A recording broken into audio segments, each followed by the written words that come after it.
stop rushing yourself through everything in life and allow yourself to enjoy the scenery sometimes. So, in a lot of facets of life, the way we tackle problems is very outcome driven, right? So we have our mind and our eyes set on the end goal. Think of it as like a marathon. Like the way we navigate life for most of us, it's honestly like a marathon.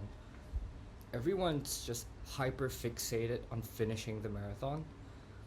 No one really thinks about the journey and the process, you know?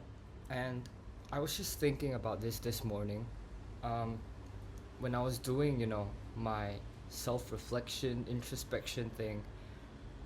I just thought to myself, you know, I want to change the parts of me that I feel are flawed as quickly as I can.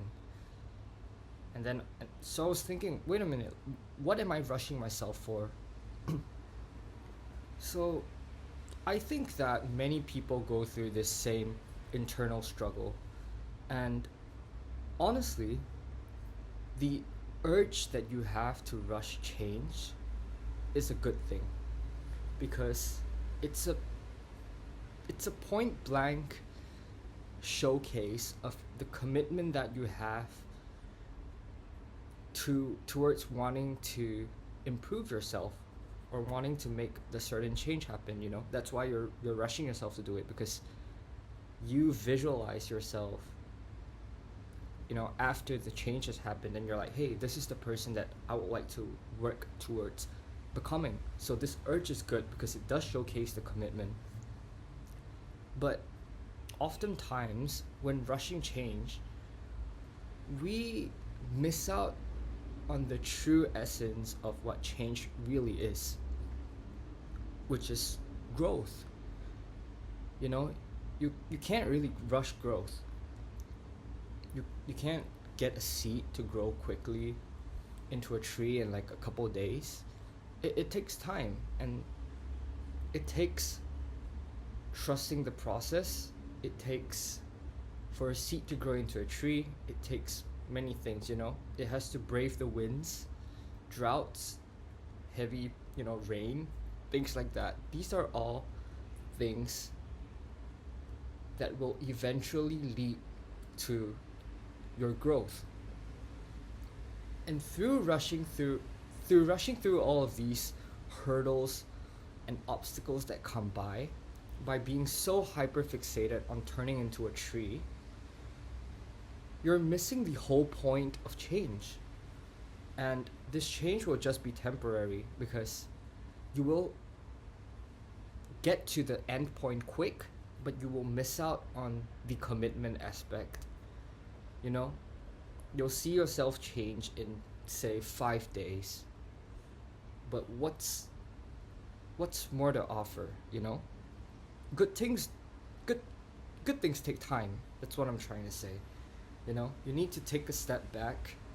Instead of focusing on the end goal, focus on the steps that you are going to take to achieve the end goal.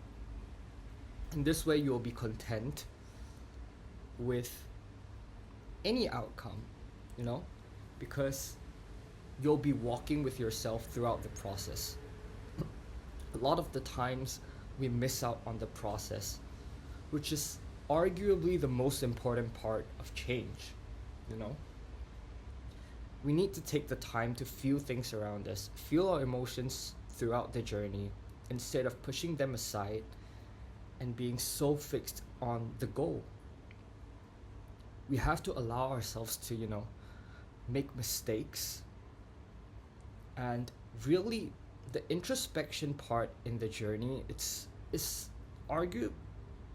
I think it is the most important part, because if you allow yourself to fall during the journey, you allow yourself to thicken your skin, and you allow yourself to learn from the mistakes that you have made throughout this journey.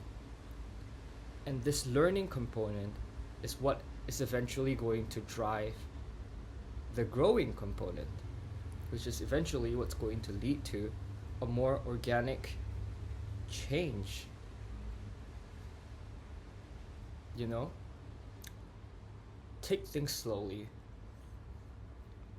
We are living in a really fast paced society, you know? Apps like TikTok, Instagram, these are all apps that are catered towards instant gratification. And so if you're already programmed through the way you use these social media apps to want to seek instant gratification, that's going to affect the way you look at growth and the way you tackle change. So allow yourself to do things slowly, you know? Eat slowly, walk slowly. Stop actively looking for ways to,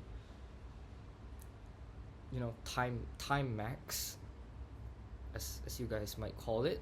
Stop looking for ways to be more efficient in the way you do things, because efficiency truly isn't the core of everything, you know? Good things take time, and if you look at the bigger picture, time is really all we have. So, you know, don't take the highway, take the scenic route.